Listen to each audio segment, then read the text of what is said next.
اللہ رب العالمین نے بیان فرمایا اے نبی آپ ان لوگوں کو بشارت سنا دیجئے، آپ ان لوگوں کو جنت کی خوشخبری سنا دیجئے جو لوگ قرآن اور حدیث کی باتوں کو خوب غور سے سنتے ہیں۔ اللہ رب العالمین نے کہا کہ قیامت کا دن ہوگا، کچھ لوگ جہنم میں جائیں گے۔ اب جو لوگ جہنم میں چلے گئے، جہنم کے اندر گیٹ مین بھی ہے، جہنم کا داروگا بھی ہے، تو وہ جو داروگا ہوں گے، وہ جو گیٹ مین ہوں گے، وہ جہنمیوں سے سوال کریں گے کیا تمہارے پاس کوئی مولوی صاحب نہیں آئے تھے؟ کیا تمہارے پاس کوئی ڈرانے والا نہیں آیا تھا جو تمہیں توحید کی طرف بلائے، اتباع رسول کی طرف بلائے، کتاب و سنت کی طرف بلائے، نماز کی طرف بلائے، زکوٰۃ کی طرف بلائے؟ قیامت کا دن ہوگا، سارے لوگ ایک میدان میں جمع ہوں گے، کوئی آدمی اپنی جگہ سے ہل بھی نہیں سکتا، ٹس سے مس نہیں ہو سکتا، یہاں تک کہ اس سے 5 سوال کیا جائے گا۔ آپ دعوت کا کام کرو، لوگوں کو برائیوں سے روکو، بھلائیوں کا حکم دو۔ اگر آپ ایسا نہیں کرو گے اور لَيُوشِكَنَّ اللَّهُ عَلَيْكُمْ عَذَابًا، اللہ رب العالمین دنیا کے اندر عذاب نازل کرے گا، پھر جب عذاب آ جائے گا اللہ رب العالمین کی طرف سے ثم تدعونه فلا يستجاب لكم، تم اللہ رب العالمین سے دعا بھی کرو گے، اللہ رب العالمین تمہاری دعائیں قبول نہیں کرے گا۔ السلام علیکم ورحمۃ اللہ وبرکاتہ۔ ان الحمد للہ نحمده ونستعینه ونستغفره ونعوذ باللہ من شرور انفسنا ومن سیئات اعمالنا، من يهده الله فلا مضل له ومن يضلله فلا هادي له، وأشهد أن لا إله إلا الله وحده لا شريك له، وأشهد أن محمدا عبده ورسوله، يا أيها الذين آمنوا اتقوا الله حق تقاته ولا تموتن إلا وأنتم مسلمون، يا أيها الناس اتقوا ربكم الذي خلقكم من نفس واحدة وخلق منها زوجها وبث منهما رجالا كثيرا ونساء، واتقوا الله الذي تساءلون به والأرحام إن الله كان عليكم رقيبا،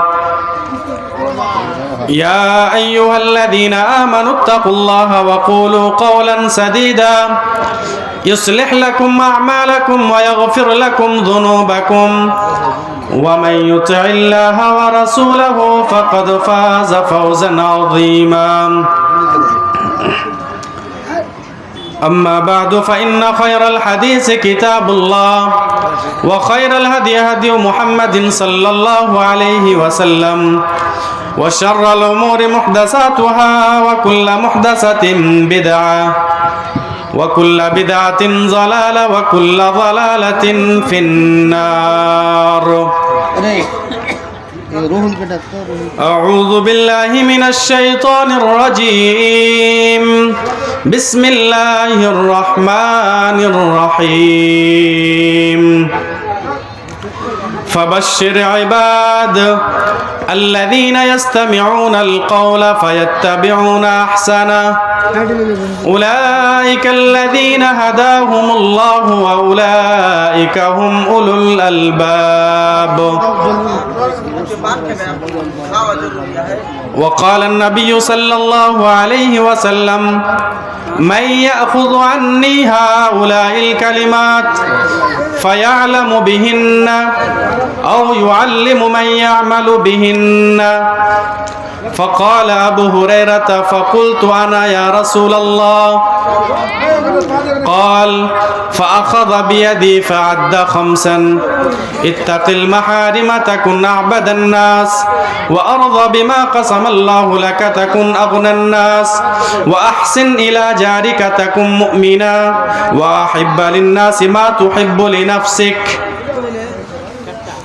ولا تكثر الضحك فإن كثرة الضحك تميت القلب رب اشرح لي صدري ويسر لي أمري واحلل عقدة من لساني يفقهوا قولي رب زدني علما اللهم رب زدني علما.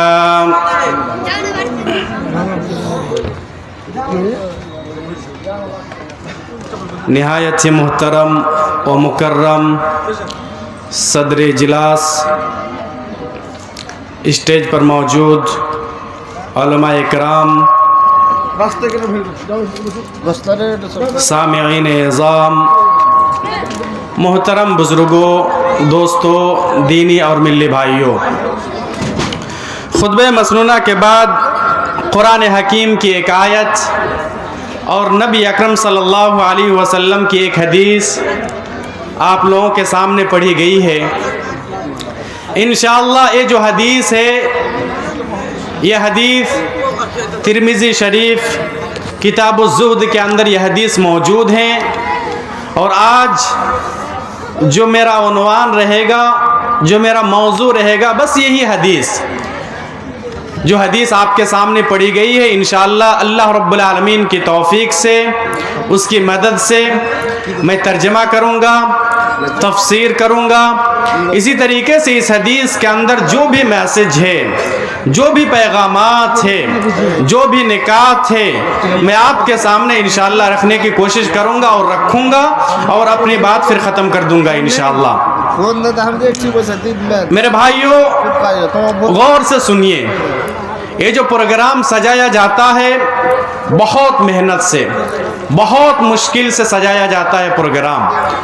اور اگر آپ دین پروگرام کی ناقدری کریں گے، اس کی اہمیت کو نہیں سمجھیں گے، تو پھر یاد رکھیے ہمارا، آپ کا، مسلمانوں کا جو فیوچر ہے وہ بہت خطرناک ہوگا.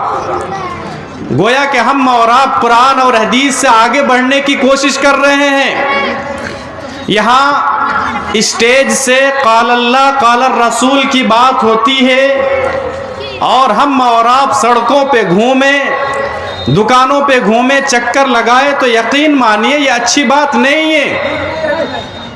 آپ اللہ اور اس کے رسول سے آگے جانے کی کوشش کر رہے ہیں، قرآن اور حدیث کی توہین کر رہے ہیں.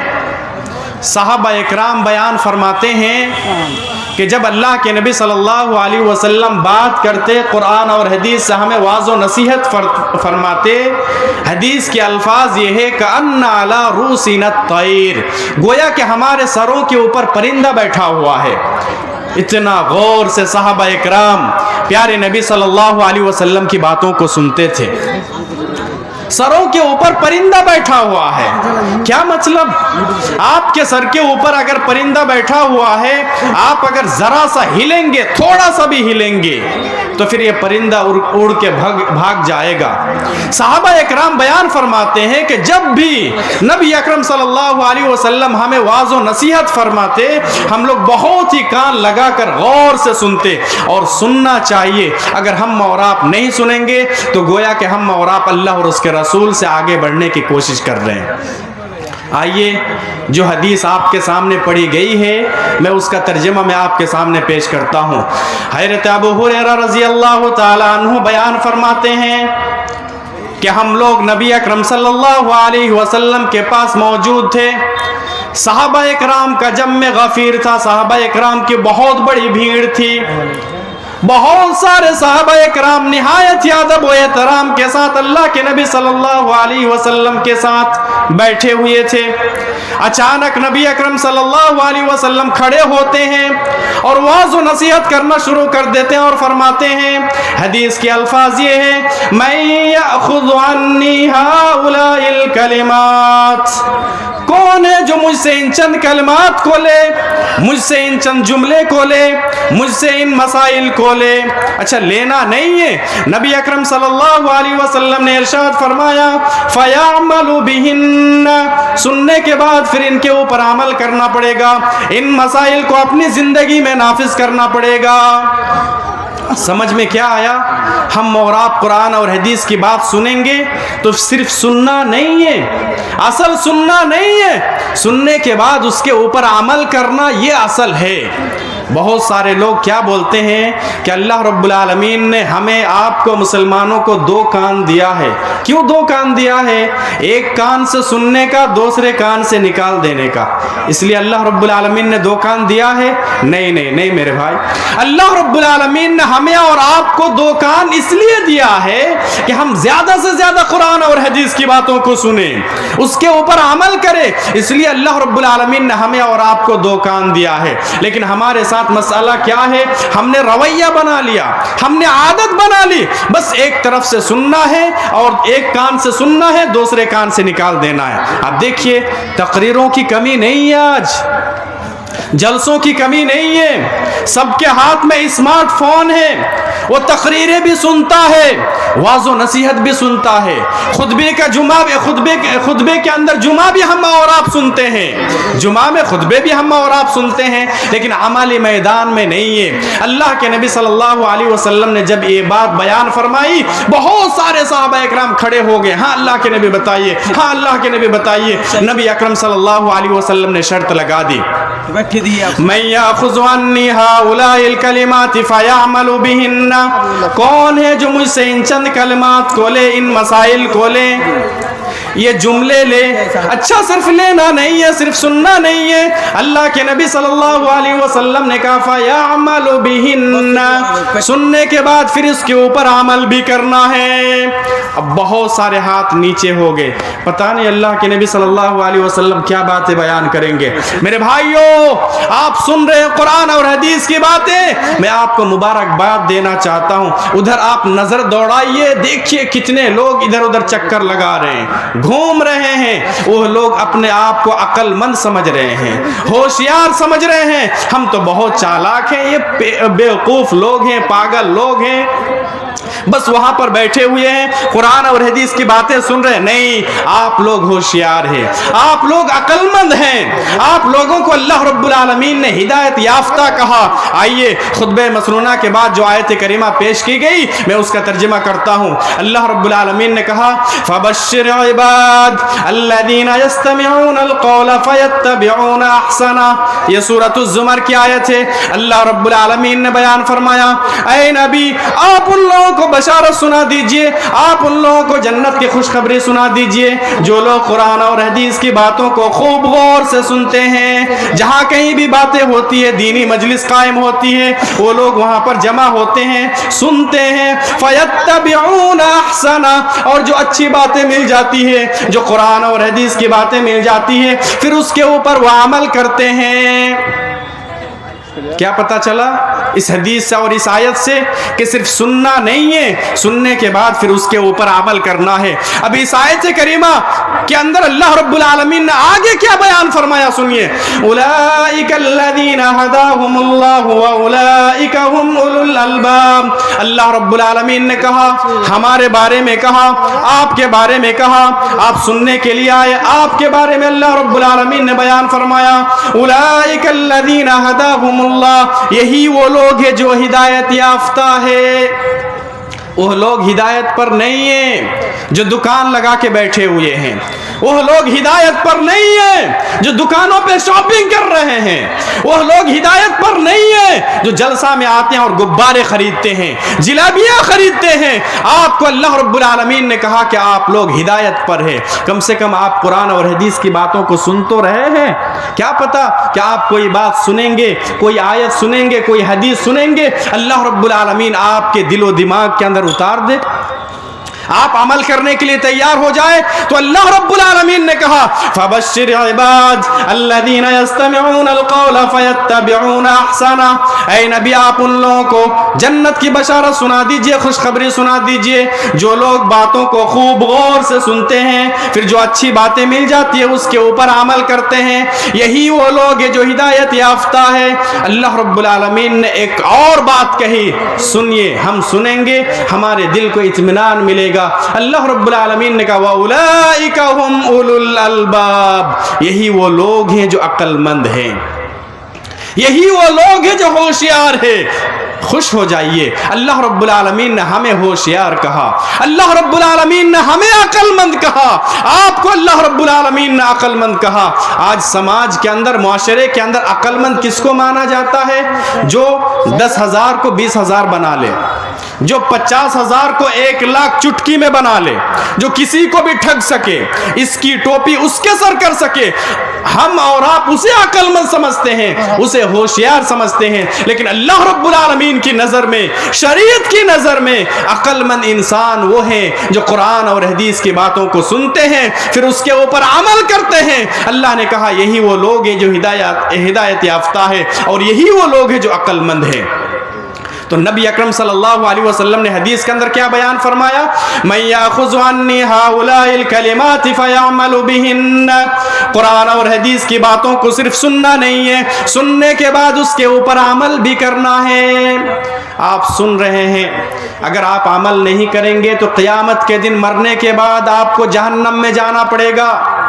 قرآن حکیم کے اندر ایک سورہ ہے سورۃ الملک, سورۃ الملک پہلا صفحہ آپ پڑھیے. کئی آیتوں کے اندر اللہ رب العالمین نے بیان فرمایا کہ جو لوگ قرآن اور حدیث کی باتوں کو سنتے ہیں, سننے کے بعد پھر انکار کر دیتے ہیں, اس کے اوپر عمل نہیں کرتے ہیں, اللہ رب العالمین نے کہا کہ یہ لوگ جہنمی ہیں. میں آپ کو آیت سناؤں. اللہ رب العالمین نے بیان فرمایا تکاد تمیز من الغیظ کلما القی فیہا فوج سالہم خزنتها لم یأتکم نذیر قالوا بلا قد جانا نذیر فکذبنا وقلنا ما نزل اللہ من شیء. اللہ رب العالمین نے کہا کہ قیامت کا دن ہوگا, کچھ لوگ جہنم میں جائیں گے. اب جو لوگ جہنم میں چلے گئے, جہنم کے اندر گیٹ مین بھی ہے, جہنم کا داروگا بھی ہے, تو وہ جو داروگا ہوں گے, وہ جو گیٹ مین ہوں گے, وہ جہنمیوں سے سوال کریں گے الم یاتکم نذیر, کیا تمہارے پاس کوئی ڈرانے والا نہیں آیا تھا دنیا کے اندر؟ تم دنیا کے اندر شرک میں مبتلا تھے, کیا تمہیں توحید کے بارے میں کوئی بتانے والا نہیں آیا تھا؟ تمہیں اللہ رب العالمین کی طرف بلانے والا نہیں آیا تھا؟ تم دنیا کے اندر بے نمازی تھے, اس لیے آج جہنم میں آ گئے. تمہیں نماز کی طرف بلانے والا کوئی نہیں آیا تھا دنیا کے اندر؟ کتاب و سنت کی طرف بلانے والا کوئی نہیں آیا تھا؟ مسجدوں کی طرف دعوت دینے والا, بلانے والا نہیں آیا تھا؟ الم یاتکم نذیر, کیا تمہارے پاس کوئی مولوی صاحب نہیں آئے تھے؟ کیا تمہارے پاس کوئی ڈرانے والا نہیں آیا تھا جو تمہیں توحید کی طرف بلائے, اتباع رسول کی طرف بلائے, کتاب و سنت کی طرف بلائے, نماز کی طرف بلائے, زکات کی طرف بلائے, مسجدوں کی طرف بلائے؟ آیا تھا تمہارے پاس کوئی ڈرانے والا؟ یہ جو جہنمی لوگ ہوں گے جواب کیا دیں گے جانتے ہیں؟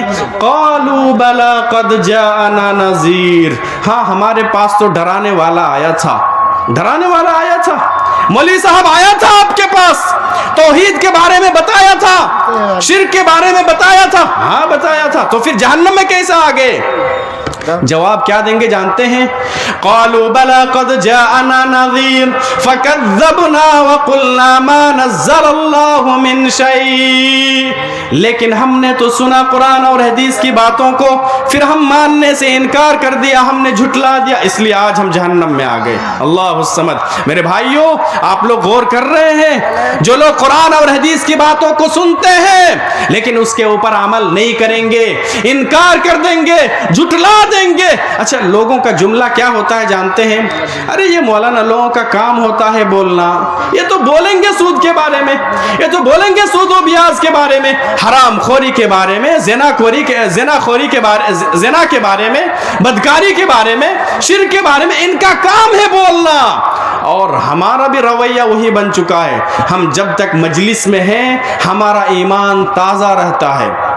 ہاں, بہت اچھی تقریر ہوئی, بہت اچھی باتیں سننے کو ملی, لیکن جیسے ہی ہم مجلس سے اٹھ کر جاتے ہیں, جیسے ہی خطبہ جمعہ ختم ہوتا ہے, بس ہمیں وہی کرنا ہے جو ہم پہلے سے کرتے چلے آ رہے ہیں. میرے بھائی سمجھ میں آیا؟ تو اللہ کے نبی صلی اللہ علیہ وسلم نے کہا من یاخذ عنی ہؤلاء الکلمات فیعمل بہن. لوگوں, میرے ساتھیوں, میرے صحاباؤں, میں تمہیں کچھ مسائل بیان کرنے جا رہا ہوں, میں تمہیں کچھ جملے تمہارے سامنے بیان کرنے جا رہا ہوں, تمہیں سننا ہے, سننے کے بعد پھر اس کے اوپر عمل کرنا ہے. آپ لوگ سن رہے ہیں قرآن اور حدیث کی باتوں کو، یاد رکھیے قیامت کے دن یہی سوال ہونے والا ہے۔ فلاں دن، فلاں تاریخ، فلاں مقام پر جلسہ ہو رہا تھا، تم نے فلاں باتیں سنی، قرآن اور حدیث کی باتیں سنی، اس کے اوپر تو نے عمل کیا تھا کہ نہیں کیا تھا؟ یاد رکھیے ہم سے، آپ سے قیامت کے دن مرنے کے بعد یہ سوال ہونا ہے۔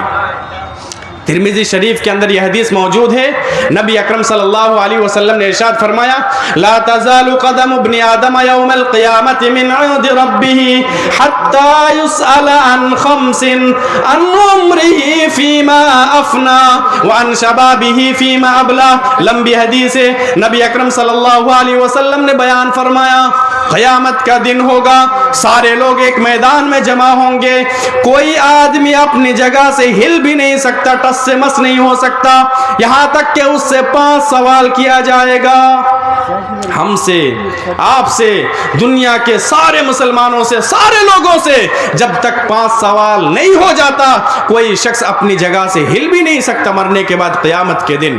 میرے بھائیوں جواب دینے کے لیے تیار ہو جائیے، جواب دینے کے لیے تیار ہو جائیے۔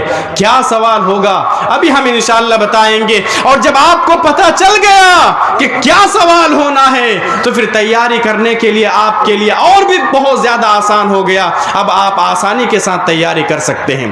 آپ بیڈ کا ایگزام دیں گے، سیٹیٹ کا ایگزام دیں گے، اگر آپ کو پتہ چل جائے کہ سوال کیا ہونے والا ہے آپ آسانی سے تیاری کر سکتے ہیں، آپ آسانی کے ساتھ جواب دے سکتے ہیں۔ نبی اکرم صلی اللہ علیہ وسلم نے سوال پہلے ہی بتا دیا، سنیے۔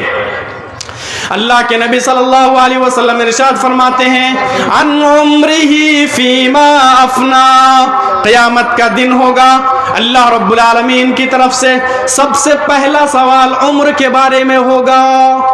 ہم نے تجھے 50 سالہ 60 سالہ زندگی دی تھی، تو نے اپنی پوری زندگی کہاں گوائی، کہاں گزاری؟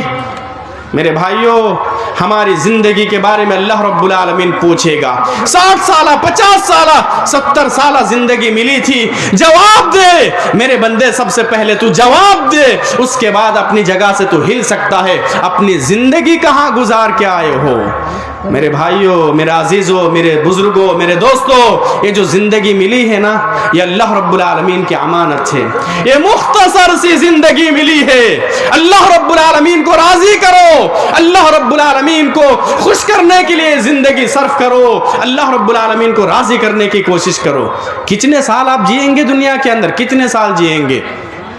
نبی اکرم صلی اللہ علیہ وسلم کی حدیث ہے صحیح بخاری اور صحیح مسلم شریف کے اندر، نبی نے کہا اعمار امتی ما بین 60 الی 70، میری امت کی عمریں 60 سال سے 70 سال کے درمیان ہے۔ یہ نبی کی حدیث میں آپ کو سنا رہا ہوں، نبی نے کیا کہا؟ میری امت کی عمریں 60 سے 70 سال کے درمیان ہے۔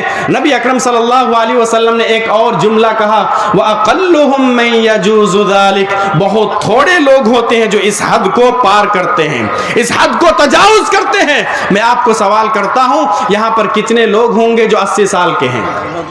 کتنے بزرگ ہیں جو 100 سال کے ہیں؟ نہیں ملیں گے۔ آپ کے نیا سیکٹریا کے اندر کتنے لوگ ہوں گے جو 100 سال کے ہو گئے ہیں، 120 سال کے ہو گئے ہیں؟ نہیں ملے گا۔ کہاں ہے ہمارے آبا و اجداد؟ اس دنیا سے چلے گئے میرے بھائی۔ تو اس امت کی عمریں، یہ جو زندگی ہے بہت مختصر ہے۔ اللہ رب العالمین کو راضی کرنے کی کوشش کرو۔ پہلا سوال میرے بھائیوں، میں جانتا ہوں کہ یہاں پر زیادہ تعداد نہیں ہے لوگوں کی، لیکن میری آواز بہت دور دور تک جا رہی ہے۔ سارے لوگ اپنے غریبان کے اندر جھانک کر دیکھیں اور وہ تیاری کر لے۔ سب سے پہلا سوال مجھے یہی دینا ہے کہ اپنی زندگی تو کہاں گزار کے آیا؟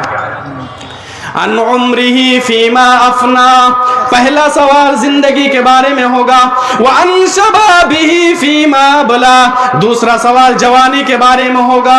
اچھا میں ایک جملہ بولتا ہوں، زندگی کے بارے میں جب سوال ہو گیا تو زندگی میں جوانی شامل ہے کہ نہیں ہے؟ جوانی بھی شامل ہے، لیکن اللہ رب العالمین نے جوانی کا سوال الگ سے کر رہا ہے۔ پتہ کیا چلا؟ یہ جوانی کی بہت زیادہ اہمیت ہے۔ جوانی میں اللہ رب العالمین کو خوش کرنے کی کوشش کرو، جوانی میں اللہ رب العالمین کی عبادت کرنے کی کوشش کرو. بڑھاپے میں کیا ہوتا؟ یہ تو سارے لوگ بولتے ہیں کہ ہم بوڑھا ہو جائیں گے، بس بستر یہ ساری چیزیں لے کر مسجد میں پڑے رہیں گے، بس اللہ رب العالمین کی عبادت کریں گے، تو پھر کوئی فائدہ نہیں ہوگا میرے بھائی. یاد رکھیے جوانی میں آپ اللہ رب العالمین کی عبادت کیجئے. بہرحال جو آخری سوال ہوگا اس حدیث کے اندر بتایا گیا وَمَاذَا عَمِلَ فِي مَا عَلِمَ، آپ نے کتنا علم سیکھا اور پھر اس کے اوپر کتنا عمل کیا. تو یہ سوال ہونے والا ہے ہم سے اور آپ سے. بہرحال میں آپ کو حدیث سنا رہا تھا مَن يَأْخُذْ عَنِّي هَؤُلَاءِ الْكَلِمَاتِ فَيَعْمَلُ بِهِنَّ أَوْ يُعَلِّمُ مَن يَعْمَلُ بِهِنَّ، کون ہے جو مجھ سے ان چند کلمات کو لے پھر اس کے اوپر عمل کریں. اچھا ایک کام اور کرنا ہے، آپ خود عمل کریں گے نہیں چلے گا، دوسروں کو بتانا بھی پڑے گا، اصلاح کا کام کرنا پڑے گا، دعوت کا کام کرنا پڑے گا. نبی اکرم صلی اللہ علیہ وسلم نے کہا او یعلم من یعمل بہن، پھر وہ دوسروں کو بتائے تاکہ وہ بھی اس کے اوپر عمل کریں. ایک جملہ بولتا ہوں پھر اپنی بات ہم آگے بڑھائیں گے. نبی اکرم صلی اللہ علیہ وسلم کی یہ صرف سنت نہیں ہے، دعوت کا کام کرنا، اصلاح کا کام کرنا تمام نبیوں کی سنت ہے. آپ کو اصلاح کا کام، دعوت کا کام کرنا پڑے گا. اگر آپ نہیں کریں گے اللہ رب العالمین کی طرف سے عذاب دنیا کے اندر آئے گا. یاد رکھیے ترمذی شریف کے اندر یہ حدیث موجود ہے کہ آپ دعوت کا کام کرو، لوگوں کو برائیوں سے روکو، بھلائیوں کا حکم دو. اگر آپ ایسا نہیں کرو گے او لا یوشکن اللہ علیکم عذابا، اللہ رب العالمین دنیا کے اندر عذاب نازل کرے گا. پھر جب عذاب آ جائے گا اللہ رب العالمین کی طرف سے ثم تدعونه فلا يستجاب لكم، تم اللہ رب العالمین سے دعا بھی کرو گے، اللہ رب العالمین تمہاری دعائیں قبول نہیں کرے گا. تو پہلا کام کیا کرنا ہے؟ ہمیں سننا ہے، سننے کے بعد پھر اس کے اوپر عمل بھی کرنا ہے، اس کے بعد دوسروں تک پہنچانا ہے. اب نبی اکرم صلی اللہ علیہ وسلم 5 باتوں کی نصیحت کرتے ہیں جو اس حدیث کے اندر موجود ہے. میں اختصار کے ساتھ 5 باتیں بتائیں گے، اس کے بعد پھر اپنی بات ختم کر دیں گے. نبی اکرم صلی اللہ علیہ وسلم نے کہا، حضرت ابو ہریرہ بیان فرماتے ہیں نبی اکرم نے میرا ہاتھ پکڑا اور ایک ایک کر کے گن کر نصیحتیں کی. 5 نصیحتیں کی. پہلی نصیحت کہا کہ دیکھو اتق المحارم تکن اعبد الناس، حرام چیزوں سے بچو، حرام کاموں سے بچو، لوگوں میں سب سے بڑا عابد بن جاؤ گے. سارے لوگ تو اللہ رب العالمین کی عبادت کرتے ہیں، اب سوال یہ ہے کہ سب سے بڑا عابد کون ہے، سب سے زیادہ عبادت کرنے والا کون ہے، لوگوں میں سب سے بڑا عابد کون ہے؟ نبی اکرم صلی اللہ علیہ وسلم نے کہا حرام کاموں سے بچو، جن چیزوں کو اللہ رب العالمین نے حرام کیا، شرک کو اللہ رب العالمین نے حرام کیا، زنا کو اللہ رب العالمین نے حرام کیا، سود و بیاز کو اللہ رب العالمین نے حرام کیا، غیبت اور چغل خوری کو اللہ رب العالمین نے حرام کیا. تو ان تمام چیزوں سے بچنا بھی عبادت ہے. جو شخص ان تمام چیزوں سے بچے پھر اللہ رب العالمین کی عبادت کرے، اللہ کے نبی صلی اللہ علیہ وسلم نے فرمایا کہ لوگوں کے اندر وہ سب سے بڑا عابد بن جائے گا. دوسری نصیحت وَأَرْضَى بِمَا قَسَمَ اللَّهُ لَكَ تَكُنْ أَغْنَى النَّاسِ، جو شخص تقدیر کے اوپر راضی ہو جائے وہ سب سے بڑا مالدار ہے دنیا کے اندر. سبحان اللہ. سن رہے ہیں میرے بھائی، دنیا کے اندر مالدار کون ہے؟ اگر ہم آپ سے سوال کریں تو آپ بتائیں گے جس کے پاس بہت زیادہ زمین ہے، جس کے پاس زمین و جائیداد ہے، جس کے پاس پیسہ زیادہ ہے وہ مالدار ہے. نبی اکرم صلی اللہ علیہ وسلم نے مالدار کس کو کہا؟ اگر آپ غریب ہیں تو بھی اللہ اور اس کے رسول کی نظر میں، شریعت کی نظر میں مالدار ہو سکتے ہیں. کیا کرنا پڑے گا؟ تقدیر کے اوپر راضی رہنا پڑے گا. ایک جملہ سیکھ لیجئے، الحمدللہ علی کل حال. کیا مطلب ہے؟ اگر کوئی شخص آپ سے پوچھے، خیریت پوچھے، تو پھر آپ بتا دیجئے الحمدللہ علی کل حال. اللہ رب العالمین نے جس حال میں رکھا الحمدللہ، اللہ نے جتنا دیا، جتنا دھن دولت سے نوازا الحمدللہ. بس یہ عادت آپ اپنے اندر پیدا کر لیجئے، آپ لوگوں میں سب سے زیادہ مالدار بن جائیں گے. اس کے بعد پھر نبی اکرم صلی اللہ علیہ وسلم نصیحت کرتے ہیں کہ اپنے پڑوسیوں کے ساتھ حسن سلوک کیجئے. جو اپنے پڑوسیوں کے ساتھ حسن سلوک کرے گا، اچھا سلوک کرے گا، وہ مکمل مومن ہو جائے گا. میں ایک حدیث آپ کو اختصار کے ساتھ سناتا ہوں. آپ اچھے آدمی ہیں یا برے آدمی آپ کو پتہ کیسے چلے گا؟ میرا سوال ہے میں بذات خود اچھا آدمی ہوں یا برا آدمی ہوں مجھے پتا کیسے چلے گا؟ یہی سوال اللہ کے نبی صلی اللہ علیہ وسلم سے ہوا. اللہ کے نبی سے پوچھا گیا کہ اللہ کے نبی میں اچھا آدمی ہوں یا برا آدمی ہوں کیسے پتا چلے گا؟ نبی نے کہا کہ اگر آپ کا پڑوسی آپ کے بارے میں کہے قد احسنت فقد احسنت، آپ اچھے آدمی ہیں تو پھر آپ اچھے آدمی ہیں. قد اسات فقد اسات، آپ کا پڑوسی اگر آپ کے بارے میں کہے کہ آپ برا آدمی ہیں تو پھر سمجھ لیجئے کہ آپ برا آدمی ہیں. میرے بھائیوں سمجھ میں کیا آیا؟ ہمیں پڑوسیوں کے ساتھ اچھا سلوک کرنا ہے. چوتھی نصیحت اللہ کے نبی صلی اللہ علیہ وسلم کرتے ہیں کہ اپنے لیے وہی پسند کرو جو اپنے لیے پسند کرتے ہو وہ اپنے بھائی کے لیے بھی پسند کرو تکم مسلمہ، تم مسلمان بن جاؤ گے. یاد رکھیے نبی اکرم صلی اللہ علیہ وسلم نے قسم کھا کے بتایا کہ وہ شخص مومن ہو ہی نہیں سکتا ہے، وہ شخص مسلمان ہو ہی نہیں سکتا ہے یہاں تک کہ جو اپنے لیے پسند کرتا ہے وہ اپنے دوسرے بھائی کے لیے پسند نہ کرے. آپ چاہتے ہیں کہ آپ کے ساتھ کوئی جھوٹ بولے؟ نہیں چاہتے ہیں. آپ چاہتے ہیں کہ آپ کے ساتھ کوئی دھوکہ کرے؟ نہیں چاہتے ہیں. تو پھر آپ بھی کسی کے ساتھ جھوٹ مت بولیے، آپ بھی کسی کو دھوکہ مت دیجیے. آپ چاہتے ہیں کہ آپ کی بہو بیٹی کی طرف کوئی غلط نگاہ سے دیکھے؟ چاہتے ہیں آپ؟ نہیں چاہتے ہیں. تو پھر آپ بھی ایسا کام مت کریے. پانچویں نصیحت نبی اکرم صلی اللہ علیہ وسلم کرتے ہیں حضرت ابو ہریرہ کو، دیکھو بہت ہی کم ہنسا کرو، بہت ہی کم ہنسا کرو، اس لیے کہ زیادہ ہنسنا یہ دل کو مردہ کر دیتا. یاد رکھیے ہنسنا بھی نبی اکرم صلی اللہ علیہ وسلم سے ثابت ہے. آپ ہنس سکتے ہیں. نبی اکرم صلی اللہ علیہ وسلم کی ایک سنت کیا ہے جانتے ہیں؟ مسکرانا. مسکرانا. آپ مسکرا کر کسی اپنے دینی بھائی سے ملیں گے، اپنے ابا سے ملیں گے، اپنے بھائی سے ملاقات کریں گے، یہ بھی صدقہ ہے. حدیث کے اندر الفاظ یہ ہے تبسمک فی وجہ اخیک صدقہ، مسکرا کر اپنے بھائی سے ملنا یہ بھی صدقہ ہے اور یہ بھی نیک کام ہے اور اس کے اوپر بھی اللہ رب العالمین آپ کو اجر و ثواب دے گا. آپ مسکرا کر ملتے ہیں اپنے کسی دینی بھائی سے؟ نہیں. باپ بیچارہ ترس رہا ہے کہ میرا بیٹا کبھی میرے پاس آئے، مسکرا کر مجھ سے دو چار باتیں کر لے. نہیں ہے. ایک سگا بھائی ترستا ہے کہ میرا بڑا بھائی یا چھوٹا بھائی میرے پاس آئے اور مسکرا کر دو چار جملے مجھ سے بول لے. ترستا ہے. یاد رکھے ہمارا اسلام اتنا خوبصورت ہے، اتنا خوبصورت ہے کہ مسکرا کر اپنے بھائی کے ساتھ ملنا یہ بھی صدقہ ہے اور اس کے اوپر بھی ہمیں اجر و ثواب ملنے والا ہے. میرا وقت ختم ہو چکا ہے، یہیں سے ہم اپنی بات ختم کرتے ہیں. اللہ رب العالمین سے دعا کرتے ہیں رب العالمین تو ہمیں کہنے سننے سے زیادہ عمل صالح کی توفیق عطا فرما. آمین. تقبل یا رب العالمین. السلام علیکم ورحمۃ اللہ وبرکاتہ.